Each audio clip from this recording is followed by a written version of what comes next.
you have any predictions going into this match, Andre? I do. I'm going to give it to Sen. I love his EVP style. He loves to make a million drones. MaNa is considered to have the... Well, excuse me, not considered to have. He has his weakest matchup is ZVP or PVZ. He said this multiple times. He's always been behind with it. His PVT is probably his best matchup by far. And then his PvP is good too. His PvP is great, but his PVC has just been kind of off. Now, we saw this happen. He went up against TLO, lost against him. That was actually TLO's first win right there. Yeah. Not saying that TLO is a bad player, but TLO is also known for having kind of weaker ZVP over his ZVZ and his ZVT. So that being said, I think a behemoth like Sen, he's the one that is highly favored, and I have to give it to him to take this series. Yeah, Sen is just outrageous. Like, he's got a 66% win rate against Protoss. He's beaten MaNa in NASL Season 1. Yeah. And he hasn't... Oh, my God. I remember that match. And he's just been doing really well. What is this? Duran wrote down that he hasn't won a ZVP series since Season 2 Finals. But Sen beat Todd at the Sunday Showdown, so I don't know if I can trust this anymore.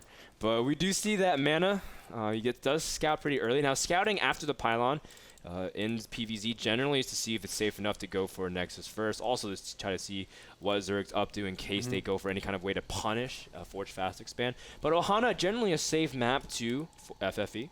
Yes. And I like this kind of opening from MaNa. Now, I have seen a couple of styles that are really... Whoa, what is Sen doing? He actually moved command all of his drones. But I have seen and MaNa saw it. But I've seen this really interesting style in Ohana, and it's a cheese that comes up on ladder. And I'm so sorry, all you Protosses, because now you're going to see it once I say this. Is it the hatchery? No. It's when you're Protoss versus Zerg on this map, you actually go for a double drone attack. Right, and what you do is you clump up both your drones together and go send it and make it look like it's a scout. So you right-click one of the mineral patches. Oh, yeah. You take both of the Vespene gas and you go one base roach if you know your opponent is fast expanding. And it's almost impossible to stop, seeing as there's that back destructible rocks and the front. And it's just way, way too efficient. And there's a lot of weight. Well, it's really tough if you go for this Nexus first. You just don't have enough minerals to stop all of these different positions. That sounds really savage, man. It is. It's. I've tried to find like ways to defend that. I'm gonna try to do that. And if I play Zerg, the best way I've actually found is, I can't believe this, but it's to not make the Nexus. So you make everything but the Nexus, the forge, the gateway, the cannons, and everything. Just the yeah, exactly. Interesting. I had to cancel my Nexus to actually defend against it efficiently. Because they are on one base, so you can kind of salvage that. But yeah, oh, okay. I see what you mean. Yeah, so they fake everything very well. Exactly. And however, it is a big coin flip, because if they go for a game... Huge coin flip, well, man. Yeah. If they go for gateway and you send 2 drones down there, you're like, crap. Right? Because you have 2 drones down there. It's like, well, I could have been mining the whole time. They have a big advantage now. Yeah, but, I mean... You can definitely tell on other maps it could be more effective as well. But for now, we see that Sen, he's going to open up his rocks a little bit. You see that pylon being hidden, tucked very neatly away from that hatchery. Sen has no idea. And this could be actually provide to be very catastrophic if Sen's not paying attention to it. And yeah, he's just letting this pylon finish. So this could end very poorly for Zerg. Yeah, and I do want to mention that this Overlord being inside MaNa's base, there's very little indication. The only thing that maybe he could say is, wow, the Nexuses aren't being chrono boosted. And from there, he's like, okay, well, normally when you chrono boost your Nexuses, all your money is being spent over there. It looks like MaNa will be found. These 4 Zerglings were able to somehow eliminate those cannons. I think maybe he did see that the Nexus weren't chrono boost, because that's like the #1 thing you do. You just chrono boost your Nexus. It's very clear. One thing I would say, MaNa could have just chrono boosted this Nexus and not produced off of the other one. That might have been efficient, so that it kind of makes it look like he's not doing those cannons. But overall, Sen was able to find out. Good job.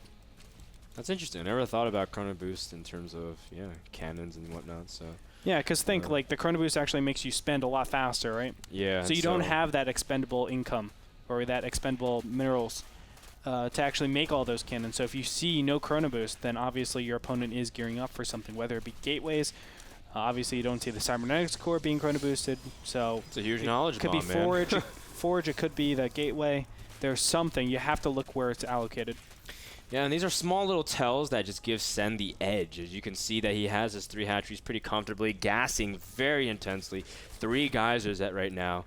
No, 4 geysers, and getting his Roach Warren. So his Roach Warren's slightly delayed, but no worries. He's getting a pretty heavy drone count. He's already in the mid-50s. My goodness. I do want to say that he was able to get this 4th gas, in my opinion, because he scouted out and eliminated those cannons and the pylon. If he didn't do that, I think he has to stay on 3, but now he can inch out a couple more drones, obviously get a little bit more gas. Yeah. That'll obviously spill over into faster tech, faster upgrades, and allow him to deal with any incoming pushes. We do see a Stargate, and look at this. It's okay. I was like, where's the Void Ray? I thought it was just Phoenix's, but it's Phoenix plus Void Ray. Oh, but he's got a +1 about to finish, so he's going to follow up with aggression in some shape or form. He's got 3 more gateways in production, getting some sentries and robotics. So pretty, clean transition. Of course, the idea, the standard PvZ always is harass with air, try to force either spores, maybe even you can bait some hydras out, and of course go to standard death ball. And MaNa's a very passive PvZ player. He loves harassing from a distance and just trying to turtle up. We saw that as he's been when he went up against TLO. Yeah. And Sen at this point is just super comfortable. He's always at the 60 drone, just a little bit under that, and you can tell that right now he's just sitting very comfortably. He's getting Carapace upgrade though. That's actually really interesting.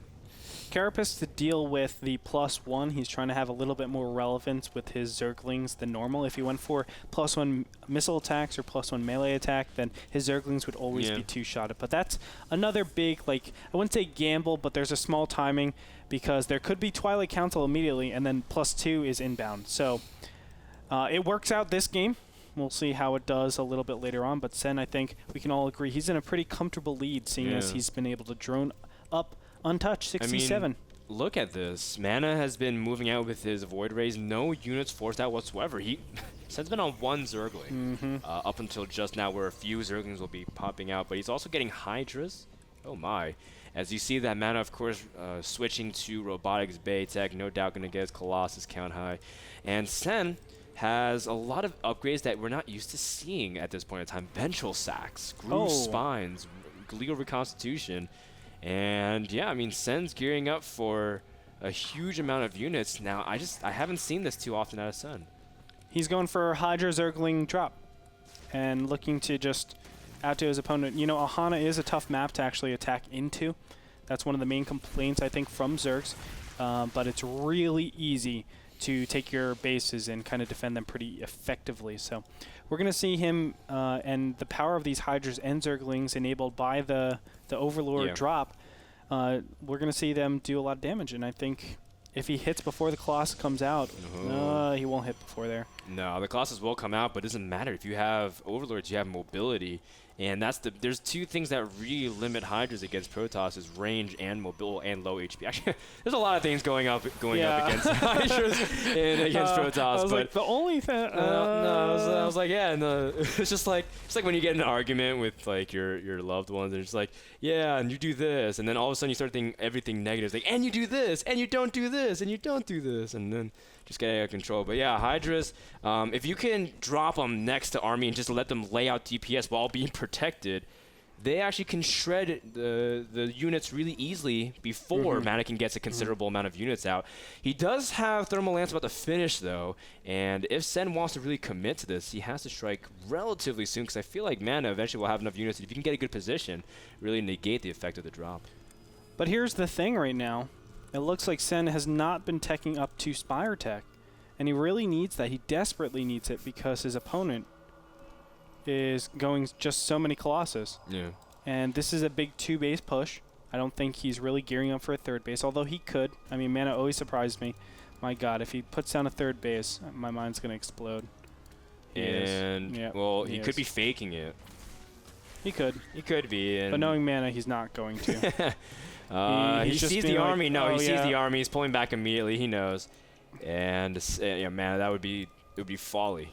They would write write stories on Ohana and tell them to their later generations about the Protoss that took the 3rd. And here we have it. Oh, this is so clever. Look at that. Oh, never mind. I thought Sen was going to fake the Overlord drops to reposition units and crash. But that's what I thought originally was because he was moving with empty. For it. Yeah, but he's going to go for it. I was like, oh, this is so clever. But oh, no. And MaNa is pulling out at the worst time. Let's go ahead and look at the MaNa cam right now and see how he's actually going to react to this, because the units are so out of place. This might actually force Sen to go into a base race.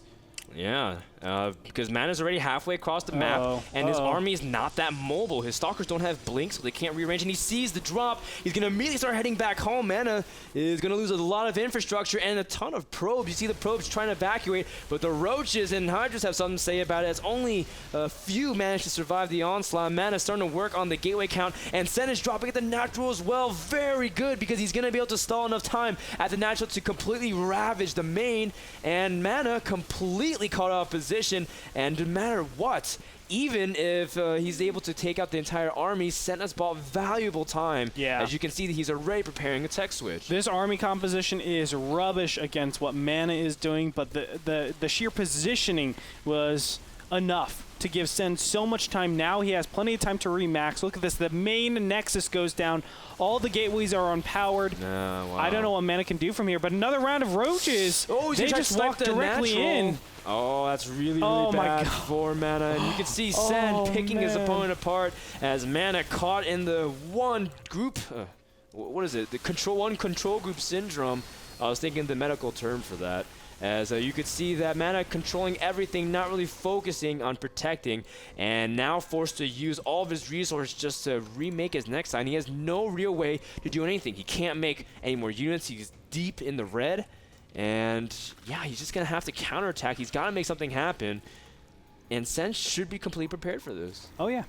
Sen, all he has to do is engage ever so slightly, just start going back and forth, kiting his opponent's units while the Corruptors do work on those Colossus. There really aren't enough Stalkers, or I think enough stuff to actually defend against all of this. And we're going to see the Corruptors just go to town on those Colossus. We'll see how it works out right now.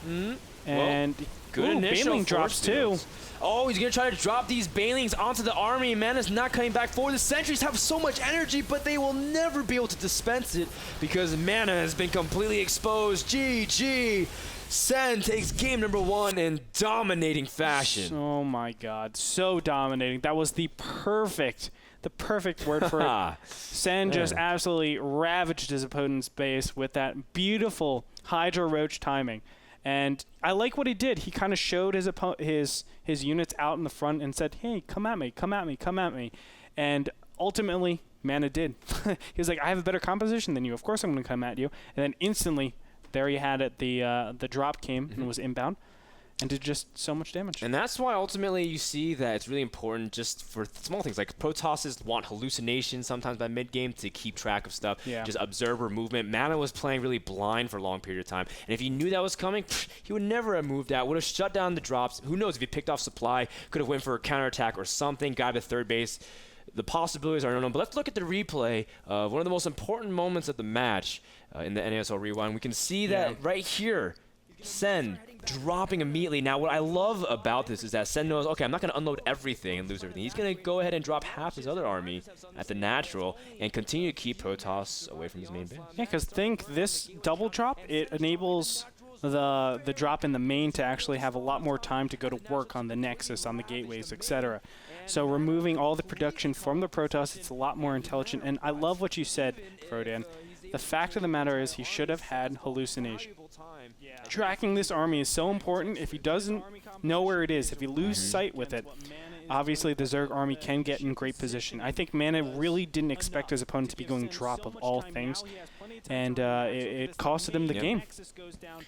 And so MaNa has to go back to the drawing board. He has the next map pick. Of course, this is replays, guys. We had our live series, the previous series, but this is a replay. We just want to clarify that. Some people may be wondering. That game was brought to you by Epson, the people who provide the projectors for NASL Season 3. Thank you so much, Epson. Which camera were we looking at? He was like, oh, camera 1, camera 2. We'll be back with Game 2 between Sen versus MaNa. Can MaNa come back, or will Sen complete the sweep? Find out after this commercial.